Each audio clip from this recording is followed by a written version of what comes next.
At ayan, isang mapagpalang umaga ulit mga kamarites. Tayo ay nagsibak ng upo. Igigisa natin siya sa bawang, sibuyas, sili, then sasahugan natin ng konting karne. Ang ating kamatis ay konti lang din dahil sa sobrang ginto ng kamatis. At dahil tayo ay hindi pa nakakapunta sa Pangpang, dahil tayo ay sobrang hectic ang schedule sa pagtulog. Wow! Ang Pangpang kasi dito guys, may oras. Bukas sila ng 11 a.m. hanggang 11 a.m. 12 a.m. to 11 a.m. So, yung 12 p.m., 1 p.m., sarado sila ng hapon. Ayun, ang inyong kamarites, pag natulog, tulog na lang. Kanina pupunta sana ako para bumili ng isda, para may pang-partner tayo dito. Hindi sana pork, kasi ayoko niyan. So, hindi ako kakain yan talaga. Ayun. Nagising ako ng 8:30. Syempre, natulog ulit ako. Ganun talaga kagaling, diba? Tapos, ayan. Tapos, may pork chop ako dito. Ulam nung mag-ama. 2 pork chop. Then, yung akin tokwa. Ipa-fried lang natin siya sa crispy fry at saka dadagdagan natin ng harina. Ayan. Samahan nyo ako mga kamarites. Mag-ready.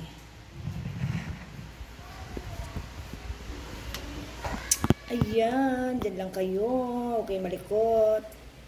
Baka malaglag ang ating cellphone. Ayan. Malikot.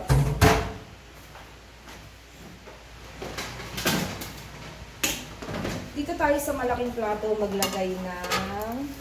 Guys, ang gagamitin ko lang dito, magigisa lang ako ng bawang sibuyas, then patis, konti. Yun, okay na yun. Lalagyan lang natin siya ng konting harina, then hahaluan natin ng crispy fry. Ang sabi kasi ng aking pinsang buntis, maalat daw pag puro crispy fry. Kaya dadagdagan natin siya ng konting, yan, ganyan. Konting harina. Habang tayo ay naglalaba guys, tayo ay nagluluto din. Para sabay-sabay. Walang sayang na oras, diba? Anak, dapat dyan mo lang ilan yung sinasak.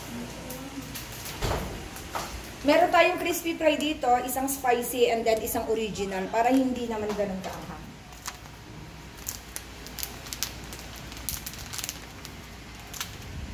Ayan, tansya-tansya lang. Wow, pumasok na sa ilong ko.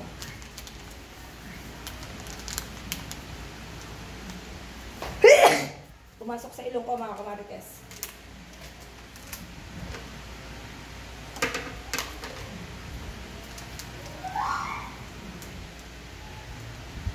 And then, tatambakan lang natin to ng konti kasi dito natin ilalagay yung mga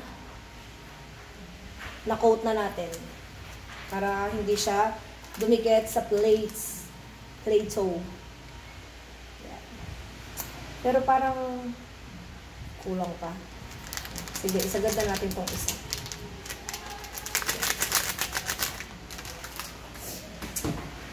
At tayo ay magigisa na ng sinibak na upo.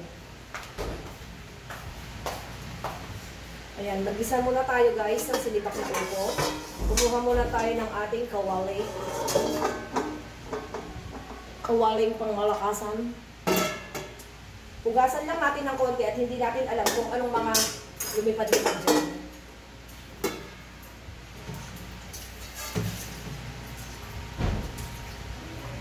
Ayan, at nahugasan na natin siya. Dito na rin ako magluluto, mga kamarites, ng ating tokwa at ating vavi. Ayan. Magigisa lang ako sandali. Ang ating labahin ay ilang number naman.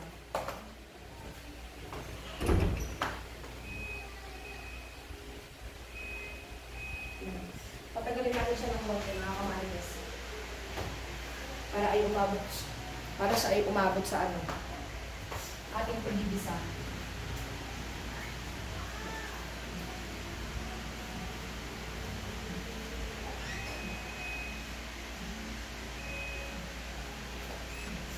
Para sakto, tayo ay nakaluto na. Tapos ng ating labahin, tayo ay magsasampay na.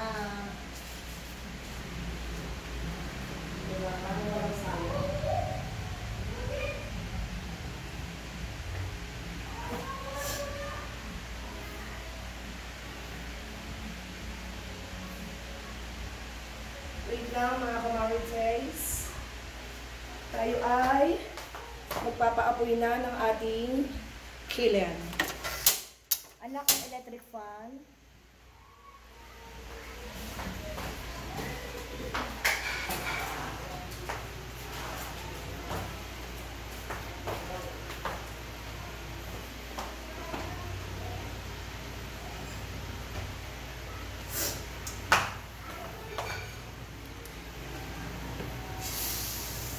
Ang ating pangalat mga kamarites ay patis lang.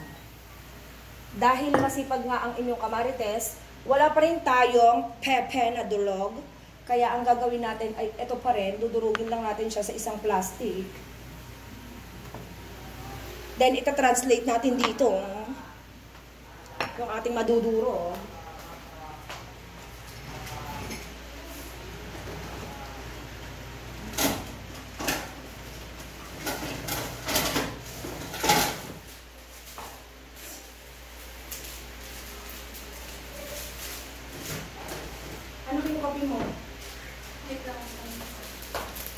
Ayan at mainit na ang ating mantika. Lagyan na natin siya ng oil. Katamtamang oil lang mga kamarites. Okay na yan.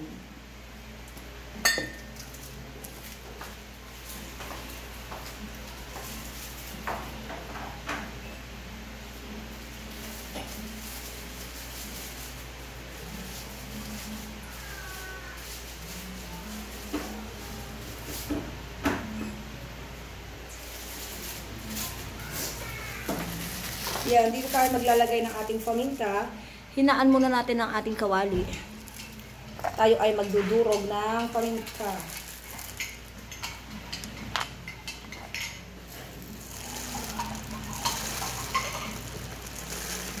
Para hindi nagrereklamo ang aking asawa at anak.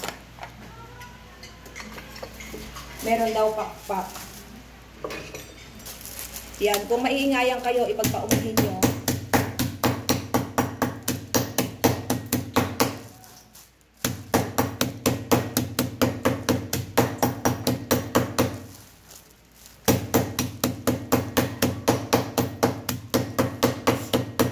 Hindi naman siya ganong nadudurog mga kamarites, sakto lang.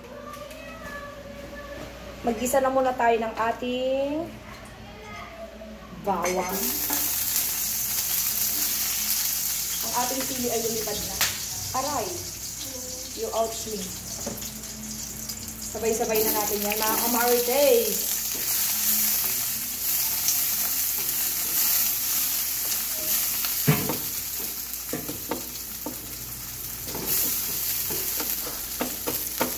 At ang ating kamatis, at ang ating sili, at ang ating baboy.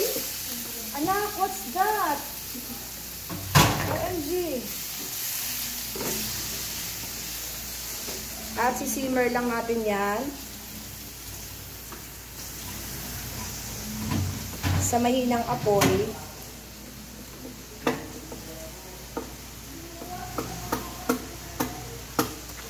Then, tuloy na natin ang ating...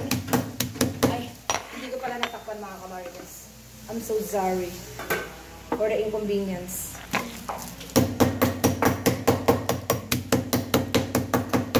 Ayan. Okay na ang ating paminta for now.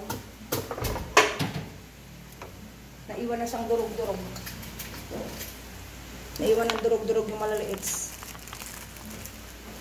Isasali na natin dito. Yan. At punasan natin ng ating kamay ang pamintang na-exist na naraglag. Lagyan natin siya ng pamintang dinurog ko lang. Yan.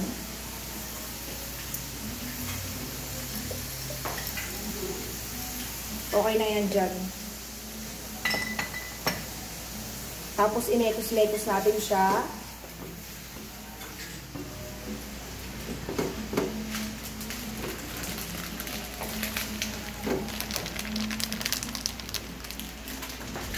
Lagyan natin siya ng konting water.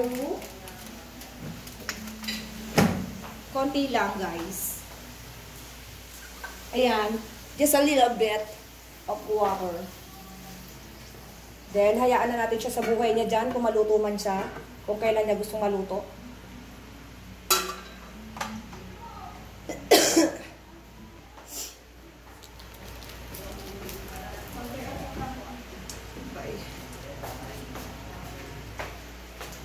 Goodbye to you, my trusted friend. Ayan. Umakyat na ang aking anak. Ako ay naiwan ng mag-isa dito sa... Ganyan kami araw-araw, guys. May mga sarili silang opisina.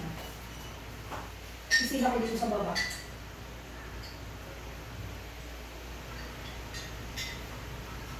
Siyempre, pagkayari ko magluto, magsasampay, then, pagtiklop, ang buhay ng gangster. Ay.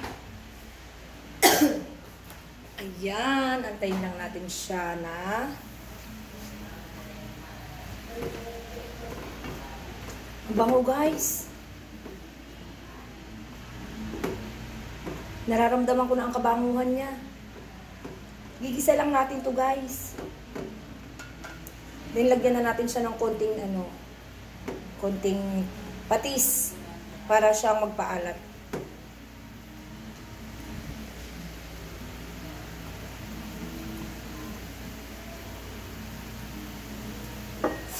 Lagyan natin ng mga konti. Yan, okay. Yan, okay na. Yan, then itabi na natin dito sa ating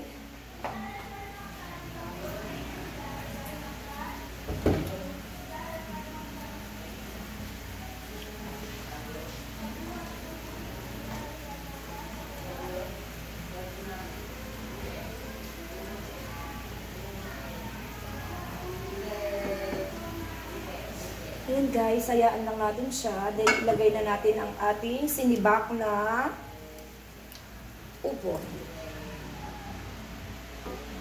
Yan. Hayaan lang natin siyang kumulo dyan sa buhay niya. Then mamaya tayo magpa-fried ng ating dito. Kasi medyo ano pa siya eh. Dinadry ko pa ng konti. Pinupunas-punasan ko pa siya ng tissue, ganyan. Yan.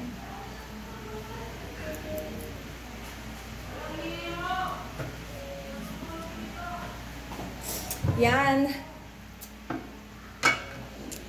Ito ang ating upo na sinibak. Ayan, bye for now mga kamarites. Later na natin gagawin to kasi inaano ko pa siya ng tissue at matubig-tubig pa. Tinatanggalan natin ang tissue. Okay, bye!